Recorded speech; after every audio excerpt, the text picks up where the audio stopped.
mais uma lição em nosso canal. É muito bom ter você aqui conosco. Nosso muito obrigado por sua atenção. Faça a sua inscrição. Inscreva-se gratuitamente no nosso canal. Participe de nossas produções. Você estará colaborando para a disseminação da Palavra de Deus e de material para a Escola Bíblica Dominical. Coloque seus comentários, participe conosco. É um prazer ter você aqui. A lição de número 4, lição de adultos, CPAD, traz o tema para este trimestre, os valores do reino de Deus, a relevância do Sermão do Monte para a Igreja de Cristo. Essa lição de número 4 fala sobre resguardando-se de sentimentos ruins. Texto áureo. Eu, porém, vos digo que qualquer que sem motivo se encolerizar contra seu irmão será réu de juízo. Mateus 5, 22. A verdade prática diz: a cólera e a ira não podem dominar o coração do crente. Elas devem ser evitadas e vencidas com o ensino do Evangelho. Nós temos a leitura diária. Segunda-feira, Mateus 5, 21. Terça-feira, Mateus 5, 22. Quarta-feira, 1 João 3, 15. Quinta-feira, 1 João 4, 20. Sexta-feira, Salmos 66, de 13 a 20. E a leitura para o sábado, 1 Coríntios 6, 1 e 5. É importante fazer essas leituras porque fazem referência ao assunto da semana. Mais uma vez nós vamos falar aqui o título, resguardando-se de sentimentos ruins. O texto áureo é: eu, porém, vos digo que qualquer que sem motivo se encolerizar contra seu irmão será réu de juízo. Mateus 5, 22. A leitura bíblica encontra-se em Mateus 5, 21 a 26. Nós vamos ler nesse instante. Ouvistes que foi dito aos antigos: não matarás, mas qualquer que matar será réu de juízo. Eu, porém, vos digo que qualquer que sem motivo se encolerizar contra seu irmão será réu de juízo. E qualquer que chamar a seu irmão de raca será réu do sinédrio.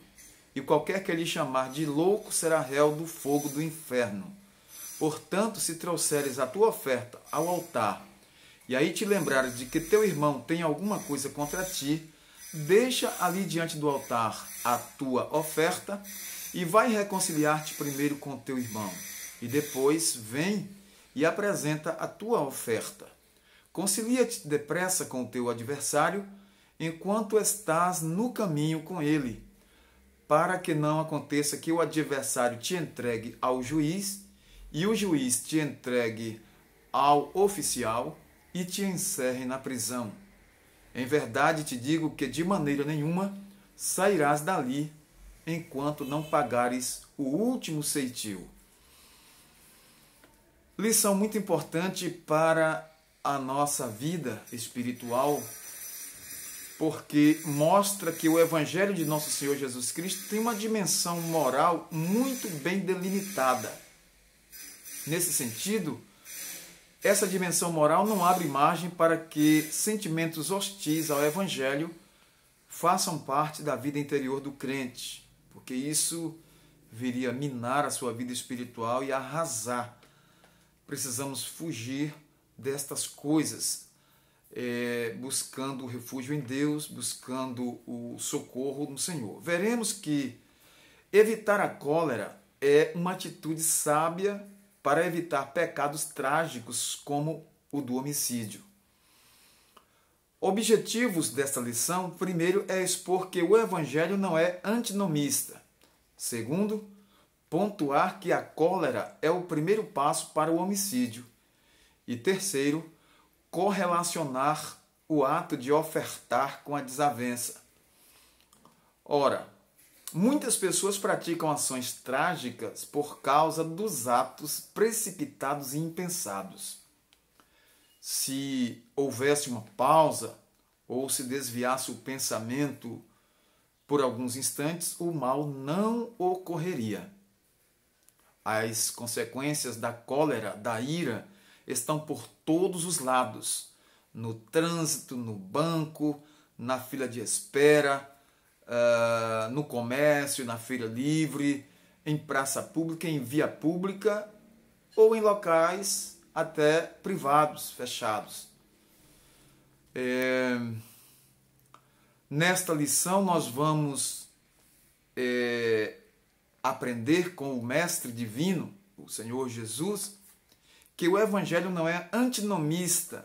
O que é antinomista ou antinomismo? Nós vamos ver um pouquinho à frente. O Evangelho não é antinomista. A palavra nos fornece a própria definição, constituída do grego anti, que quer dizer contra, e nomos, que quer dizer lei. Então quer dizer aquele que é contra a lei, contra normas, diz respeito a tudo que é contrário à lei, às normas e às regras. Os que querem viver sem lei, sem regras, não é? Eles são antinomistas. A palavra traz a ideia de que os cristãos não precisam obedecer à lei moral do Antigo Testamento. Defensores antinomistas dizem que a lei não teve origem em Deus Pai e que por isso ela deve ser rejeitada. Há os que dizem que Deus havia determinado por decreto a existência do pecado, de modo que jamais pode evitá-lo, por isso não há razão para a existência da lei. Por fim, outros ainda defendem simplesmente que a lei é oposta ao Evangelho. Entretanto, veremos nesta lição, amados professores, alunos, que esses ensinos violam as Escrituras e que o antinomismo é um desvio da palavra de Deus. As pessoas querem viver sem lei, sem regra, não é? Viver a seu bel prazer. E o Evangelho tem preceitos, tem normas, o Evangelho tem doutrina, o Evangelho tem ensinamento. A expressão ouvistes o que foi dito aos antigos aponta para uma retrospectiva de um ponto da lei de Moisés. Diferentemente dos escribas e fariseus, o Senhor Jesus deu ênfase à autoridade da lei e revelou a real intenção de Deus presente nesta lei. Atente para o mandamento em Êxodo 20:13, não matarás. Enquanto os escribas e fariseus interpretavam esse mandamento de maneira restrita ao ato literal de matar uma pessoa, nosso Senhor Jesus Cristo aprofundou, ampliou, demonstrando que o homicídio tem início no coração do ser humano a partir da ira, do ódio, da cólera. Mateus capítulo 5, versículo 22. Vamos ver então legalismo versus antinomismo. O legalismo é uma atitude que se concentra na observância e prática rigorosa das leis como elemento determinante para uma comunidade alcançar o favor de Deus. Por outro lado, o antinomismo rejeita todo tipo de norma moral, deixando a pessoa livre para pecar. Assim, o legalismo foi refutado durante as mensagens, as pregações, as viagens de Paulo e os seus ensinamentos. E em Filipenses 3, versículos 3 e 4, Paulo refuta isso. Ele prega contra isso, ensina contra esse ensino. Ele ensina contra essa doutrina. E o antinomismo fere a morte, a vocação dos cristãos, não é? Para a santidade. Fere de modo que a vocação dos cristãos fica anulada. Como amamos todo o conselho de Deus revelado nas Escrituras, afirmamos que os princípios divinos revelados na Bíblia, a palavra de Deus, são atemporais, ultrapassam o tempo. O tempo não pode atingir, são atemporais, válidos em qualquer época e cultura. E por isso o cristão fiel à Bíblia, a palavra de Deus, tem que ter o cuidado tanto com o legalismo quanto com o antinomismo, que são desvios, são formas errôneas de ensinar as pessoas. Veja o que Jesus ensinou. A cólera é o primeiro ato para o homicídio. Vamos dizer, é o ensaio. Jesus falou sobre isto.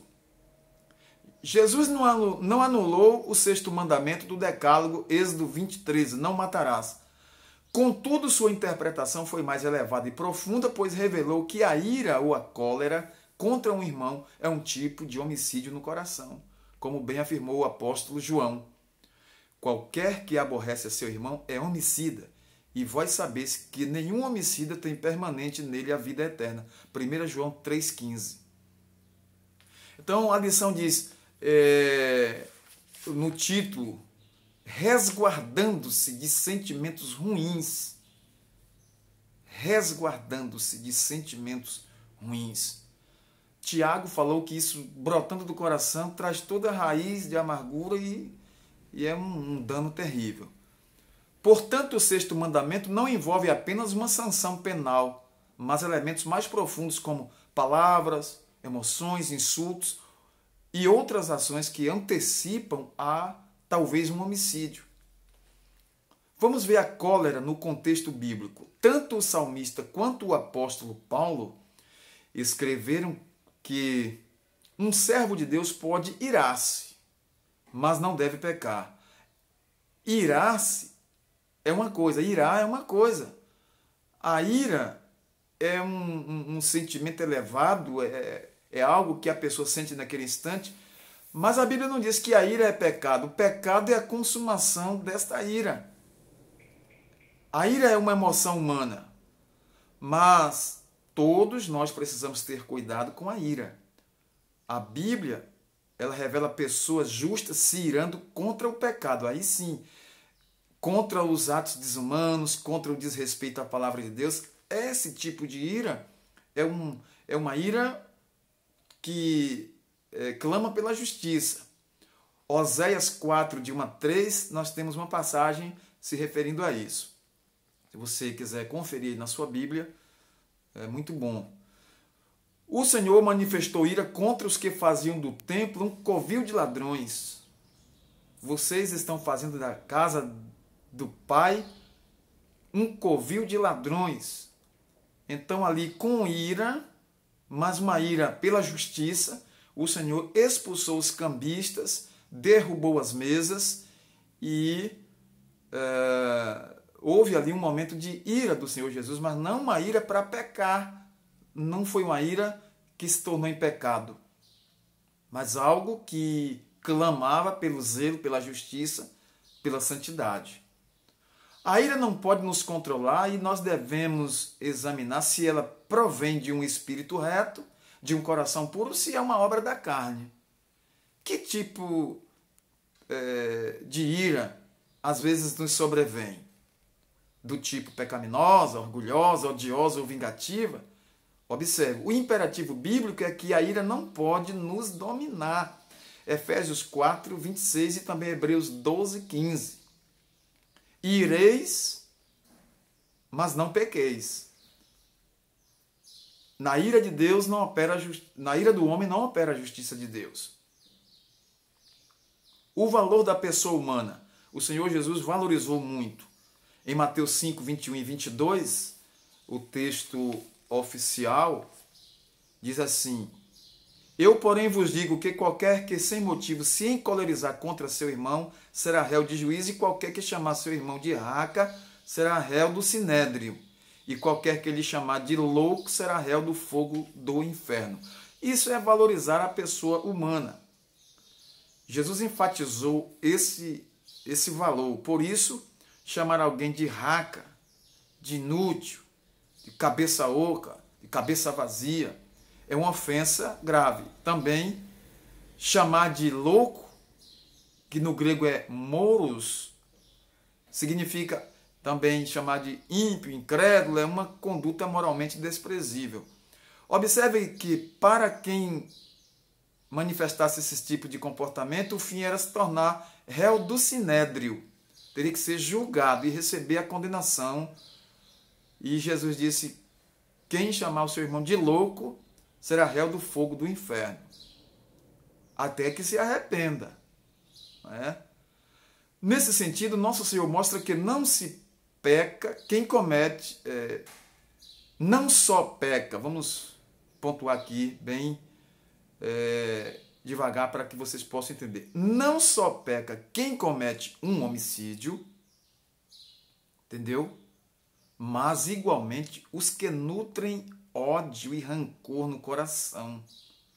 A vida humana tem um valor sagrado, por isso o patrão deve tratar bem o seu empregado e este, consequentemente, deve respeitar o seu patrão. O irmão não deve fazer acepção de pessoas para com outro irmão, quer por conta da cor da pele, quer por diferenças econômicas.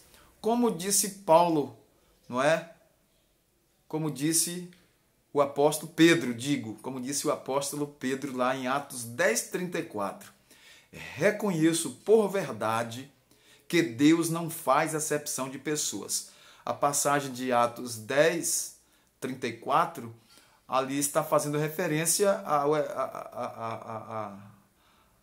a aquele homem que estava orando a Deus, e Pedro também teve uma visão. Vai, Pedro, toma, mata e come esses animais. Ele disse, eu nunca comi coisa imunda. Então, Cornélio não era judeu, era gentil, e as bênçãos do evangelho, as bênçãos da promessa também era para Cornélio. Por isso que Pedro disse, agora reconheço por verdade que Deus não faz acepção de pessoas. Porque naquela visão do lençol preso nas quatro pontas ali, né? E aqueles animais dentro daquele lençol, ali tinham animais imundos. E a ordem foi, mata e come.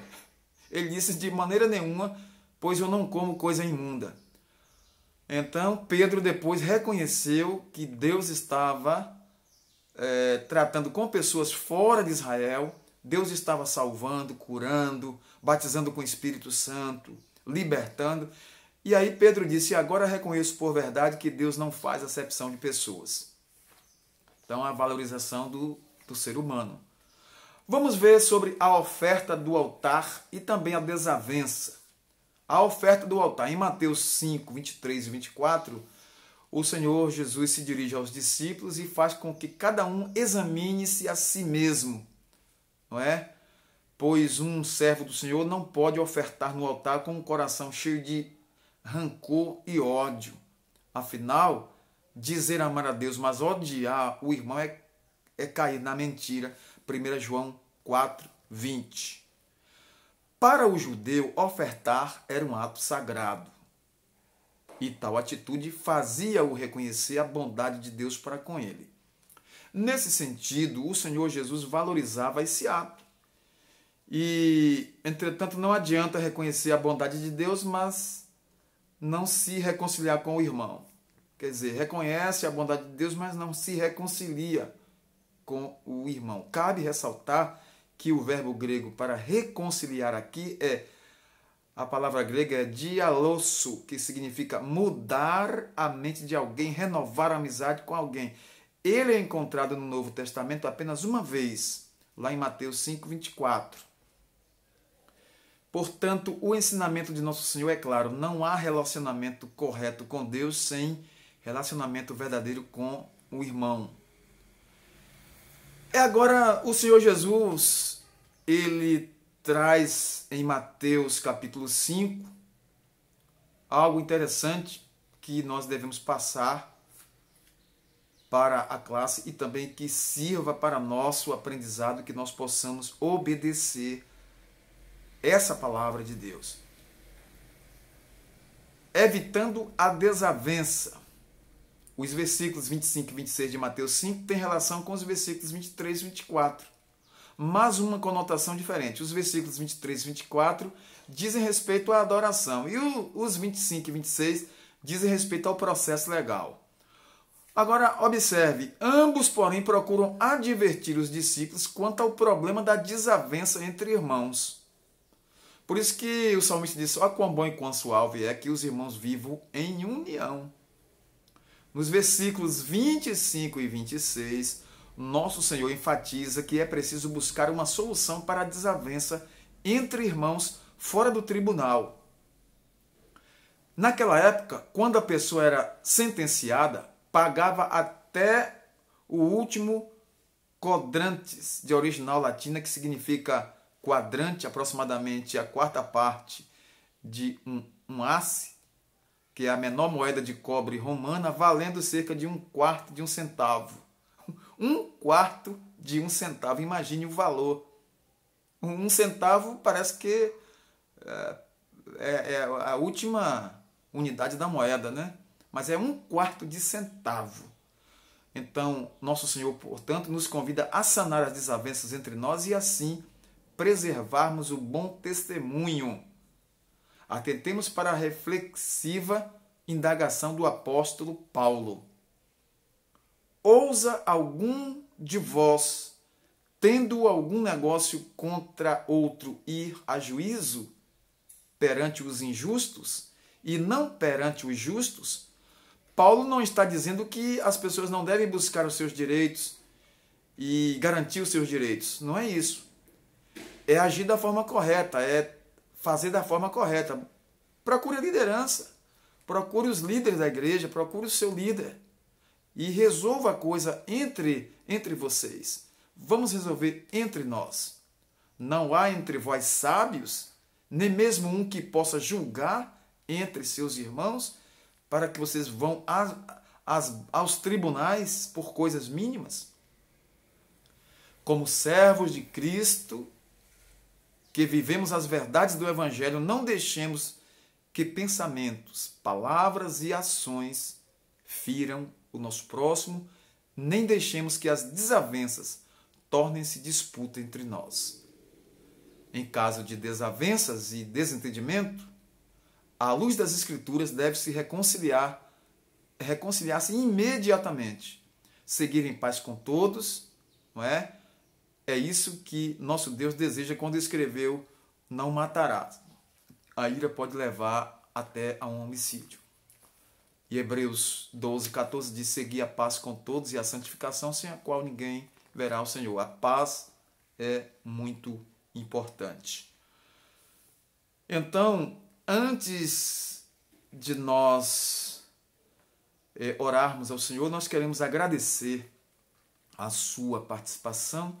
Quando você dá um like, quando você comenta, quando você diz para o YouTube que isso foi bom, que você gostou, então o YouTube entende que esse material é útil para outras pessoas e ele vai recomendar a outras pessoas.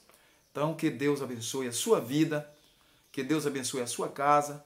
Muito obrigado por ser inscrito em nosso canal, que tem o objetivo de levar a palavra de Deus às nossas classes de escola bíblica dominical, às pessoas que não são evangélicas, para ouvir o Evangelho, ouvir a palavra de Deus e deixar o Espírito de Deus trabalhar no coração para que venham aceitar a Cristo como Salvador e se converter. Deus abençoe rica e poderosamente. Até um próximo vídeo, se Deus nos permitir. Nós agradecemos a todos pela participação e vamos orar juntos nesse momento. Nosso Deus e nosso Pai, em nome de Jesus, glorificamos o Teu nome, Senhor, te agradecemos pela oportunidade que o Senhor nos concede. Eu quero orar agora por nossos amigos, nossos irmãos que estão nos ouvindo nesse instante, participando. Ó Deus eterno, abençoa rica e poderosamente, que esta palavra seja levada a mais corações, que os ensinamentos da palavra de Deus encham nossos corações, nossas vidas, para que possamos, Senhor, obedecer e assim servir ao Senhor cada dia, convictos de que o Senhor é o nosso Deus e que nós somos teus servos. Pai amado, em nome de Jesus eu te agradeço, louvo o teu nome e assim nós te pedimos e te agradecemos em nome do Senhor Jesus, agora e sempre. Amém. A todos, nosso muito obrigado. Até a próxima semana com mais uma lição de adultos, né, da classe de adultos para a nossa EBD. A todos, nosso muito obrigado e até mais.